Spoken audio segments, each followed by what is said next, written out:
सुदर्शनाने दिग्विजय केलेला आहे आणि अनेक ठिकाणी देवींच्या मंदिरांची स्थापना केलेली आहे। म्हणजे देवी भगवतीच्या प्रभावामुळे भोग आणि मोक्ष या दोनही गोष्टी त्या ठिकाणी प्राप्त झालेल्या आहेत। याच्यानंतर वेदव्यासजी महाराज जन्मेजय राजाला नवरात्रीची पूजा विधी सांगतायत की नवरात्रीमध्ये देवी भगवतीने सांगितलं की नवरात्रीमध्ये माझी आराधना करा। मग ही आराधना नवरात्रीमध्ये कशी करायची असते याचं वर्णन वेदव्यासजी महाराज आता करू लागलेले आहेत। म्हणतायत आधी जन्मेजयाने विचारलं की पूजा उपासना कशी करायची आहे। जन्मेजयाने प्रश्न केलेला आहे, नवरात्रे तु संप्राप्ते किं कर्तव्यं द्विजोत्तमा। नवरात्रे तु संप्राप्ते किं कर्तव्यं द्विजोत्तमा। विधानं विधिवत् ब्रूहि शरत्काले विशेषतः। नवरात्रीमध्ये हे ब्राह्मण श्रेष्ठ सांगा कशा पद्धतीने देवी भगवतीचे विधानं विधिवत ब्रूहि, म्हणजे तुम्ही मला सांगा की कोणत्या विधी विधानाने देवी भगवतीची आराधना केली पाहिजे आणि शरद कालामध्येच विशेष महत्त्व का आहे। पुढचा प्रश्न विचारलेला आहे हे महात्मन, किं फलं खलु कस्तत्र विधि कार्यो महामते। एतद्विस्तरता ब्रूहि कृपया द्विजसत्तमाः। सांगा कोणत्या फलाची प्राप्ती देवी भगवतीची आराधना केल्यानंतर होत असते। त्यावेळेस वेदव्यासजी महाराज सांगतायत, शृणु राजन प्रवक्ष्यामि नवरात्र व्रतं शुभम। शरत्काले विशेषेण कर्तव्यं विधिपूर्वकं। हे राजन मी तुम्हाला सांगतोय, प्रवक्ष्यामि म्हणजे मी तुम्हाला सांगतोय की नवरात्रीमध्ये व्रत केल्यानंतर शुभ मानलं जातंय आणि विशेष म्हणजे शरद कालामध्ये शारदीय नवरात्रामध्ये त्याच्यासाठी विधीपूर्वक हे व्रत वैकल्य केलं पाहिजे। परंतु विधीपूर्वक व्रत वैकल्य कसे करायचे आहेत याच्या आधी आपण देवी भगवतीची जन्मेजयांनी देवी भगवतीची आराधना कशी करायची, केव्हा करायची, कोणत्या मंत्राचा जप करायचा, नवरात्रमध्येच जप करणं का फलदायी आहे, जेव्हा हे प्रश्न विचारलेले आहेत त्यावेळेस वेदव्यासजी महाराज त्या ठिकाणी नवरात्र हा कालावधी देवी भगवतीच्या आराधनेसाठी शुभ आहे। त्याच्यामध्ये विशेष करून शरदकाल त्याच्यामधली नवरात्र अधिक शुभ आणि फलदायी सांगितलेली आहे की ज्याच्यामध्ये विधीपूर्वक नवरात्र उत्सव साजरा करायचा आहे। एका वर्षामध्ये 4 नवरात्री येत असतात। शुक्ल पक्षाच्या प्रतिपदेपासून तर नवमी तिथीपर्यंत अश्विन नवरात्र, चैत्र नवरात्र, माघ नवरात्र आणि आषाढ नवरात्र 4 नवरात्री येत असतात। त्याच्यापैकी आता जी चालू आहे ती शारदीय नवरात्र 4ही नवरात्रांमध्ये विशेष फलदायी आणि महत्त्वपूर्ण सांगितलेली आहे। शरदकाले विशेषेण विशेष महत्त्वपूर्ण सांगितलेली आहे। नवरात्र या शब्दामध्येच सांगितलेलं आहे 9 रात्री, रात्रीच्या वेळेस देवी भगवतीची आराधना म्हणजे दिवसापेक्षाही रात्रीच्या वेळेस देवी भगवतीची आराधना अधिक फलदायी सांगितलेली आहे। कारण नाव लावलेलं आहे नवरात्री, 9 दिवस नाही 9 रात्र। रात्रच का सांगितलेली आहे त्याच्या मागे हे कारण आहे। कारण देवी भगवतीचं एक रूप आहे ज्योतिर्मय रूप।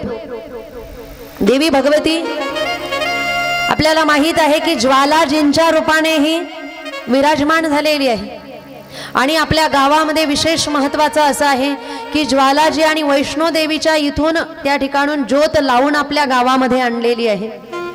एकदा कार्यकर्त्यांसाठी जोरदार टाळ्या वाजवायच्या आहेत की साक्षात देवी भगवतीला ज्वाला मातेला या ठिकाणी आणलेलं आहे। आपल्या गावामध्ये येऊन देवी भगवती विराजमान झालेली आहे। म्हणून सावणेरवासी अतिशय भाग्यवान आहे की जी ज्वाला माता त्या ठिकाणी आहे तीच ज्वाला माता तुमच्या घरापर्यंत गावापर्यंत आलेली आहे। आणि दरवर्षी त्या ठिकाणी देवीची ज्योत या ठिकाणी आणली जाते आणि मग नंतर नवरात्र उत्सवाला प्रारंभ केला जातो। हे नागपूर वासियांचं फार मोठं भाग्य आहे। त्या ठिकाणी देवी भगवती ही ज्वाला रूप आहे, देवी भगवती ही ज्योती रूप आहे। आणि ज्योती रूप असणारी देवी भगवती काय करते की ज्या ठिकाणी अंधार असेल त्या ठिकाणी दिवा लावल्यानंतर प्रकाश पडतोय, उजेड पडतोय। तशाच पद्धतीने देवी भगवती ही रात्रीच्या वेळेस तिची आराधना करतायत, कारण ज्योत लावल्यानंतर रात्रीचा अंधार सुद्धा ती स्वतःच्या ज्योतिर्मय प्रकाशाच्या रूपाने त्या अंधाराचं छेदन करते। देवी ज्योती स्वरूप आहे, कारण प्रत्येकाच्या हृदयामधल्या अज्ञान रूपी अंधकार दूर करणारी देवी भगवती आहे। म्हणून देवी भगवती जी मूल प्रकृती 3 रूपामध्ये सत्व रज तम रूपामध्ये आहे, तीच भगवती त्या ठिकाणी निर्गुण रूपामध्ये आहे आणि ज्योती रूपामध्ये आहे। रात्रीच्या वेळेस तिची आराधना सांगितलेली आहे, विशेष फलदायी।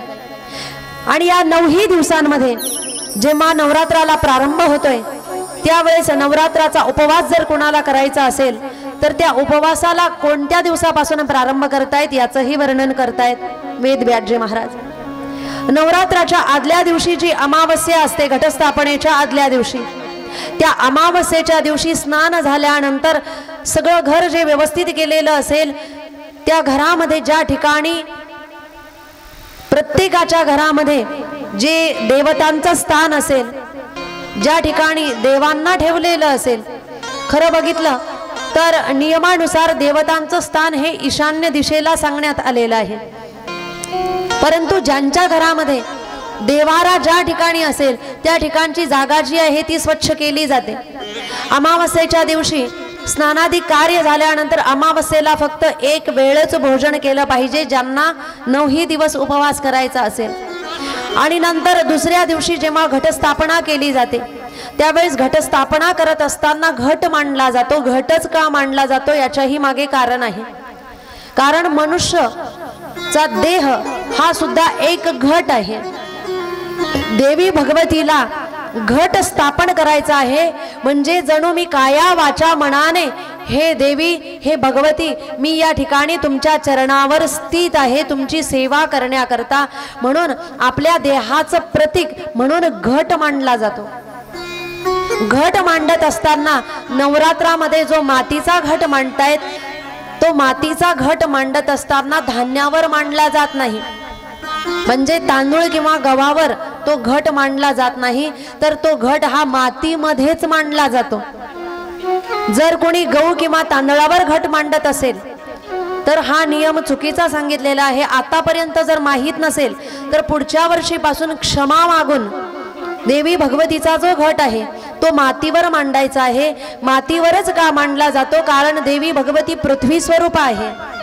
पृथ्वी हे सुद्धा देवी भगवतीचं एक रूप आहे आणि त्या पृथ्वीवर आपण आपला देह त्या ठिकाणी ठेवतो आहे, देवी भगवतीला समर्पित करतोय घटाच्या रूपाने। म्हणून मातीचा घट जो आहे तो त्या ठिकाणी मातीवरच मांडला गेला पाहिजे। त्या घटामध्ये जर आपल्याकडे तीर्थांचं पाणी असेल तर ते घटामध्ये टाकायचंय। गंगाजल असेल किंवा पवित्र शुद्ध जल जे आपल्याकडे असेल ते आपण घटामध्ये टाकायचं आहे। ज्या ठिकाणी ज्या स्थानावर घटस्थापना करायची आहे त्या स्थानावर गाईच्या शेणाने सारवण घ्यायचं आहे। जर आपल्याला शक्य होईल तर मंडप त्या ठिकाणी बांधायचा आहे। त्यानंतर कलशाची स्थापना करायची आहे, म्हणजे घटाची स्थापना करायची आहे। देवी भगवतीला समर्पित करण्यासाठी आपली जशा पद्धतीने परिस्थिती आहे आपण तशा पद्धतीने देवी भगवतीला वस्त्र आणि अलंकार त्या ठिकाणी ठेवू शकतो। म्हणजे शृंगाराचा जोही सामान असेल तो शृंगाराचा सामान त्या ठिकाणी त्या घटाजवळ देवीला समर्पित करायचा आहे, त्या घटाजवळ त्या ठिकाणी ठेवायचा आहे। त्या घटाला 9 दिवस माळ चढवली जाते, पहिली माळ, दुसरी माळ, तिसरी माळ। कधी ती पानांची असते, कधी फुलांची असते। ती माळ जेव्हा चढवली जाते त्यावेळेस ती माळ सुई त्या फुलांमध्ये टाकून बनवायची नाही, तर दोऱ्यानेच गाठ मारून ती माळ बनवायची। मग ती पानांची असेल किंवा फुलांची असेल जी घटावर चढवायची असेल ती माळ। त्याच्यानंतर जेव्हा घटस्थापना करतोय त्या घटावर आपण जल टाकल्यानंतर पानं ठेवायचे आहेत। मग ते विड्याचे पानं असतील किंवा आंब्याचे पानं मिळालेले असतील तर ते पानं ठेवायचे, 5 पानं ठेवायचे आहेत। कारण देवी प्रकृती स्वरूप आहे, पंचभूत निर्माण करणारी देवी आहे, म्हणून त्या ठिकाणी 5 पानं ठेवायचे आहे। त्याच्यावर नारळ ठेवायचे आणि घटाची स्थापना करायची। ते जेव्हा घट मांडला जातो, घट मांडायच्या वेळेस आपल्याकडे जेही आपल्या कुल देवतेचं त्या ठिकाणी फोटो असेल, मूर्ती असेल किंवा जेही घरातले टाक असतील आणि जर नसतील तर आपण ते टाक जर नवरात्रामध्ये बनवून घेतले तर ते फार शुभ मानले जातात। त्या देवी भगवतीच्या फोटो समोर किंवा मूर्तींच्या समोर त्या ठिकाणी घटाची स्थापना केली पाहिजे। आणि त्या ठिकाणी व्रतस्थ राहणाऱ्या व्यक्तीने 9ही दिवस जर उपवास करायचा असेल तर त्या ठिकाणी हातामध्ये शुद्ध जल आणि अक्षता घेऊन घटस्थापना झाल्यानंतर देवी भगवतीच्या समोर संकल्प करायचा आहे की देवी भगवती ही मनोकामना पूर्ण करण्यासाठी मी 9ही दिवस अशा पद्धतीचा उपवास करतोय किंवा करते आहे। आणि जर आपली कोणतीही मनोकामना नसेल तरी सुद्धा देवी भगवती तुमची आराधना करण्यासाठी, सुखशांती लाभण्यासाठी मी दरवर्षीप्रमाणे या ठिकाणी उपवास व्रत वैकल्य करणार आहे असा संकल्प करून त्या ठिकाणी पाणी सोडायचं। संकल्प केल्यानंतर व्रताला त्या ठिकाणी प्रारंभ झालेला असतो। आणि व्रतस्थ व्यक्तीला जर व्रत कठीण करायचं असेल आणि ज्याच्याकडून राहवलं जात नसेल तर त्याने, काही जण विना अन्न पाण्याचंही 9 दिवसाचं व्रत करतायत, काही जण फक्त जल प्राशन करूनच व्रत करतायत, दूध दही किंवा जल प्राशन करून काही जण व्रतस्थ होत आहेत। जर तरीही राहवलं जात नसेल तर एक वेळ 9ही दिवसापैकी एक वेळ भोजन आणि एक वेळ उपवास करायचा आहे। पण उपवास हा सकाळी करायचा आहे आणि सायंकाळी सूर्यास्तानंतर उपवास सोडायचा आहे। किंवा 9ही दिवस ज्यांना उपवास करायचा असेल ते फराळाचं अन्न खाऊनही उपवास 9ही दिवस करू शकतात। कुणी एक वेळ उपवास करून सायंकाळी उपवास सोडूही शकतात। ज्यांचं जशा पद्धतीने प्रकृती असेल, देहाची स्थिती असेल आणि आपली जशी इच्छा असेल तसं आपण 9ही दिवस उपवास करू शकतो। ज्याने उपवास केलेला आहे त्यांनी उपवास केल्यानंतर जर शक्य होईल तर दुर्गा पाठ करायचा आहे, दुर्गा सप्तशतीचं पारायण करायचं आहे। आणि जर आपल्याकडून शक्य झालं तर महिषासुर मर्दिनी स्तोत्राचा आपण पाठ करायचा आहे। नवरात्रामध्ये मी पहिल्या दुसऱ्या दिवशीही सांगितलेलं आहे की नवरात्रामध्ये जर आपल्याला काही प्राप्त करून घ्यायचं असेल तर आपण नवरात्रामध्ये कोणतंही अनुष्ठान करू शकतो जे आपल्याकडून शक्य होईल। 24 तासामधून जीही वेळ आपल्याला मिळत असेल, 15 मिनिट, 10 मिनिट, 1 तास, त्या वेळेमध्ये निश्चित वेळेमध्ये 9ही दिवस त्याच वेळेवर, त्याच स्थानावर, त्याच आसनावर आपल्याला ज्याचंही अनुष्ठान करायचं असेल, समजा नवारण मंत्राचा जप करायचा असेल, ओम ऐं ह्रीं क्लीं चामुंडायै विचे, तेही शक्य नसेल, आपल्याला जर हनुमान चालीसेचा पाठ करायचा असेल, आपल्याला जर गीता पाठ करायचा असेल किंवा विष्णू सहस्रनाम स्तोत्राचा पाठ करायचा असेल किंवा एखादा ग्रंथ वाचन करायचं असेल, दुर्गा सप्तशतीचा पाठ करायचा असेल किंवा दुर्गा स्तोत्र वाचायचं असेल, म्हणजे आपल्याला जेही अनुष्ठान करायचं असेल आपण ते अनुष्ठान आपल्याला जेवढं शक्य होईल तेवढ्या वेळेमध्ये करायचंय। 9ही दिवस त्याच वेळेवर, त्याच स्थानावर त्या ठिकाणी बसून। जेव्हा शारदीय या 4ही नवरात्रांमध्ये किंवा या शारदीय नवरात्रामध्ये अशा पद्धतीचं अनुष्ठान जर आपण केलं तर त्या अनुष्ठानाचं अधिक फल त्या ठिकाणी प्राप्त होत असतं।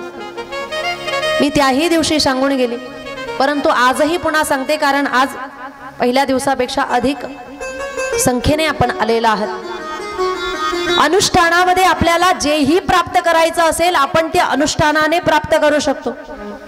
ज्याला बुद्धी नसेल त्याने सरस्वती बीजाचा जप करायचा आहे, ओम श्री सरस्वत्यै नमः या मंत्राचा जप करायचा आहे। ज्याच्यामध्ये शक्ती नसेल त्याने देवी दुर्गा भगवतीचा नाम चिंतन करायचं आहे, ओम दुम दुर्गाय नमः या मंत्राचा जप करायचा आहे। ज्याच्या घरामध्ये कितीही कमवल्यानंतर लक्ष्मी टिकत नसेल, संपत्ती राहत नसेल, त्याने श्री महालक्ष्मी देवै नमः या मंत्राचा जप करायचा आहे। किंवा सगळं काही जर आपल्याकडे असेल, परंतु आपल्या घरामध्ये आनंद जर नसेल, तर जीवनभर आनंदाची प्राप्ती करायची असेल तर श्री राधाजींच्या नावाचा जप करायचा आहे. म्हणजे वेगवेगळ्या प्रकारचे अनुष्ठान आपण या कालावधीमध्ये करू शकतो. जे आपल्याला नाही त्याचीही प्राप्ती या अनुष्ठानाद्वारे आपण प्राप्त करू शकतो. कारण आपल्या संस्कृतीमध्ये असे वेगवेगळे उपाय सांगितलेले आहेत. जर जीवनामध्ये दुःख असेल, सुख संपत्ती प्राप्त करून घ्यायची असेल, घरामध्ये कलह होत असतील, वेगवेगळे पितरांचा त्रास होत असेल वगैरे, जर कोणताही त्रास असेल तर तो त्रास दूर होण्यासाठी वेगवेगळे उपाय सांगितलेले आहेत. आणि आपल्या संस्कृतीमध्ये जर आपण एखादा इष्टदेव असेल, त्या इष्टदेवाचं भजन पूजन जर करायचं असेल तर आपण ते वर्षभरही करू शकतो.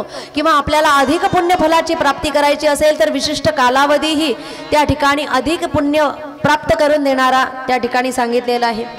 संपूर्ण वर्षभरामध्ये जे चातुर्मास आहे, ह्या चातुर्मासाचा कालावधी हा ध्यान धारणा भजन पूजन केल्यानंतर अधिक फल प्रदान करणारा असतो. श्रावण महिन्याचा कालावधी सुद्धा अधिक पुण्य फल प्राप्त करून देणारा कालावधी असतो. नवरात्र हा कालावधी सुद्धा अधिक पुण्य फलाची प्राप्ती करून देणारा कालावधी असतो. म्हणून आपण हे जे दिव्य योग भगवान परमात्म्याने आपल्या संस्कृतीमध्ये सांगितलेले आहे, आपण त्याचा फायदा घेतला पाहिजे. या नवरात्रीमध्ये कोणत्या नियमांचं पालन करायचं आहे तर म्हणतात, ज्याला व्रत करायचं असेल त्याने व्रतस्थ राहायचं आहे. त्याच्यानंतर नियम कोणते पाळायचे आहेत वेदव्यासजी महाराज सांगतायत. नित्यं भूमोच शयनं कुमारीणांच पूजनं वस्त्रालंकारनैर् दिव्यैर् भोजनैश्च सुधामये. नियम सांगितलेले आहे. नित्यं भूमोच शयनं, व्रतस्थ व्यक्तीने भूमिशयन करायचं आहे. म्हणजे कॉटवर पलंगावर न झोपता भूमिशयन करायचंय, म्हणजे जमिनीवर झोपायचं आहे. म्हणजे जमिनीवर गादी टाकून पण जमिनीवर भूमिशयन करायचं आहे. आणि त्याच्यानंतर ज्याला शक्य होईल त्याने उपवास करायचा आहे. त्याच्यानंतर जे खाऊ नये आणि जे पिऊ नये हे पदार्थ शास्त्रामध्ये सांगितलेले आहे, वर्ज्य पदार्थ, त्या पदार्थांचा त्याग करायचा आहे. त्याच्यानंतर शक्य झालं तर कांदा आणि लसणाचा त्याग करायचा आहे 9 दिवस. आणि त्याच्यानंतर जर अधिक पुण्य फलाची प्राप्ती करायची असेल तर नवरात्रामध्ये कन्या पूजनाचं विशेष महत्त्व सांगितलेलं आहे. कन्या पूजन कसं केलं पाहिजे तर कन्या पूजनाचेही काही नियम सांगितलेले आहे. किती वर्ष वयाच्या कन्या ह्या पूजनासाठी योग्य आहेत याचंही महत्त्व सांगितलेलं आहे. जी मुलगी 2 वर्षापेक्षा मोठी असेल, म्हणजे मुलगी जी 2 वर्षापेक्षा लहान मुलगी कन्या पूजनाला चालत नाही. 2 वर्ष पूर्ण झालेली, 2 वर्षापेक्षा मोठी आणि 10 वर्ष पूर्ण झालेली, 10 वर्षाच्या आतली मुलगीच कन्या पूजनासाठी योग्य मानली गेलेली आहे. म्हणजे 2 वर्षापेक्षा लहान आणि 10 वर्षापेक्षा मोठी मुलगी ही कन्या पूजनासाठी सांगितलेली नाही. त्याचा श्लोकही या ठिकाणी आलेला आहे. आणि 2 वर्षापेक्षा मोठी मुलगी 10 वर्ष वयाच्या आतल्या मुलीचं पूजन करत असताना ज्यांना शक्य असेल त्यांनी 9 दिवस 9 मुली रोज घरी बोलवून त्यांचं पूजन करायचं आहे. जर नाही शक्य झालं तर रोज एक मुलीला बोलवून जरी तिचं कन्या पूजन केलं तरीही चालेल. जर रोज एक मुलीला बोलवणं आपल्याकडून शक्य नसेल तर आपण सप्तमी, अष्टमी आणि नवमी ह्या 3 दिवसांमध्ये कन्यांना बोलवून त्या कन्यांचं पूजन केलं पाहिजे. तेही शक्य नसेल तर सगळ्यात जास्त अष्टमीचा दिवस हा कन्या पूजनासाठी अधिक फलदायी सांगितलेला आहे. म्हणून अष्टमीच्या दिवशी 9 कन्यांना घरी बोलवून त्यांचं पूजन केलं पाहिजे. म्हणजे रोज एक मुलीला बोलवलं तरी चालेल, 9 मुली एकाच दिवशी बोलवल्या तरीही चालेल, किंवा अष्टमीच्या दिवशी सगळ्या 9 मुलींना बोलवलं आणि त्यांचं पूजन केलं तरीही चालेल. जर 9 मुली बोलवणं तुमच्या आपल्याकडून शक्य नसेल तर 3 कन्यांना तरी बोलवून त्यांचं पूजन केलं पाहिजे। त्या 3 कन्या म्हणजे महाकाली, महासरस्वती आणि महालक्ष्मी स्वरूपा म्हणून त्यांचं पूजन केलं पाहिजे। आणि तेही 3 कन्याही शक्य नसेल तर कमीत कमी एका कन्येला बोलवून तरी तिचं पूजन केलं पाहिजे। हे कन्यापूजन करत असताना 2 वर्षापेक्षा मोठी मुलगी आणि 10 वर्षापेक्षा आतली मुलगी ही कोणती देवी मानली गेलेली आहे वेदव्यासजी महाराज सांगतायत। कुमारिका तुसा प्रोक्ता द्विवर्षाया भवेद्विह त्रिमूर्तिश्च त्रिवर्षाच कल्याणी चतुराब्धिका रोहिणी पंचवर्षाच षड्वर्षा कालिका स्मृता चंडिका सप्तवर्षा स्यात् अष्टवर्षाच शाम्भवी नववर्षा भवेत् दुर्गा सुभद्रा दशवर्षिकी अत ऊर्ध्वं न कर्तव्या सर्व कार्य विगर्हिता। म्हणतात जी 2 वर्ष वयाची मुलगी जर तुम्ही कन्यापूजनासाठी बोलवली तर कुमारिका म्हणून तिचं पूजन करायचं आहे। 2 वर्षाच्या मुलीचं जर पूजन केलं तर दारिद्र्य दूर होतंय। 3 वर्षाच्या मुलीला त्रिमूर्ती म्हटलेलं आहे आणि तिचं जर पूजन केलं तर घरामध्ये सुख समृद्धीची प्राप्ती होत असते। चौथी 4 वर्षाची मुलगी जी आहे तिला कल्याणी स्वरूपा देवी मानलेलं आहे आणि तिचं जर 4 वर्षाच्या मुलीचं जर पूजन केलं तर कल्याण होत असतं। 5 वर्षाची कन्या रोहिणी म्हणून तिचं पूजन केलं जातं आणि 5 वर्षाच्या मुलीचं पूजन केलं तर त्या ठिकाणी मनुष्याला अधिक आयुष्याची प्राप्ती होत असते किंवा आजारातून मुक्ती मिळत असते। 6 वर्षाच्या मुलीचं जर पूजन केलं तर 6 वर्षाची मुलगी कालिका म्हणून तिचं पूजन केलं जातं। षड्वर्षाचं कालिका, 6 वर्षाची मुलगी कालिका म्हणून तिचं पूजन केलं जातं आणि तिचं जर पूजन केलं तर राजयोग प्राप्त होत असतो। 7 वर्षाच्या मुलीचं जर पूजन केलं तिला कालिका म्हणून म्हटलं जातं, तिचं जर पूजन केलं तर घरामध्ये ऐश्वर्याची प्राप्ती होते। 8 वर्षाची कन्या शांभवी म्हणून तिचं पूजन केलं जातं आणि 8 वर्षाच्या मुलीचं जर पूजन केलं तर विजय म्हणजे यशाची प्राप्ती होत असते। 9 वर्षाची मुलगी दुर्गा स्वरूपा म्हणून तिचं पूजन केलं जातं आणि त्या 9 वर्षाच्या मुलीचं जर पूजन केलं तर शत्रू विनाश होतात, शत्रूचा नाश होतो। त्याच्यानंतर 10 वर्षाची मुलगी सुभद्रा म्हणून मानली गेलेली आहे आणि तिला सुभद्रा म्हणून तिचं जर पूजन केलं गेलं तर मनुष्याच्या समस्त इच्छा पूर्ण होत असतात। आणि 10 वर्ष वयाच्या अधिक जर मुलगी असेल तर म्हणतात अत ऊर्ध्वम न कर्तव्या, 10 वर्षापेक्षा मोठी मुलगी न कर्तव्या, सर्व कार्य विगर्हिता। 10 वर्षापेक्षा मोठी मुलगी ही पूजनासाठी मानली गेलेली नाही। जेव्हा हे कन्यापूजन करायचं असेल त्यावेळेस कन्यापूजनासाठी आपण ज्या मुलींना बोलवतोय त्या आपल्या ओळखीच्या असतात, आजूबाजूच्या असतात, घराच्या जवळच्या असतात, म्हणून त्यांना त्या मुली म्हणून बोलवायचं नाही तर आपल्या घरी साक्षात देवी भगवती येते आहे अशा पद्धतीने भाव अंतकरणामध्ये ठेवायचा। जेव्हा त्या 9 मुलींना बोलवलं जातं त्यावेळेस अंगणामध्ये सुंदर अशी तयारी करून रांगोळी काढून आणि फुलांनी सगळं काही सजवून त्या ठिकाणी पाट टाकून त्या मुली जेव्हा येत आहेत त्यावेळेस त्यांच्या पाद्य पूजा केली पाहिजे। त्यांचं पाद्य पूजन केल्यानंतर स्वच्छ वस्त्राने त्यांचे पाय पुसायचे आहेत। त्या मुलींना जेव्हा घरामध्ये बोलवलं जातं, त्या कुमारिकांना, त्या देवी स्वरूपा मुलींना जेव्हा घरामध्ये बोलवलं जातं त्यावेळेस घरामध्ये बोलवल्यानंतर आपल्याकडून जसं शक्य असेल तशा पद्धतीने त्यांना भोजन दिलं पाहिजे। ते भोजन देत असताना आपण कांदा आणि लसूण वर्ज्य ठेवलं पाहिजे आणि मग नंतर भोजन बनवलं पाहिजे।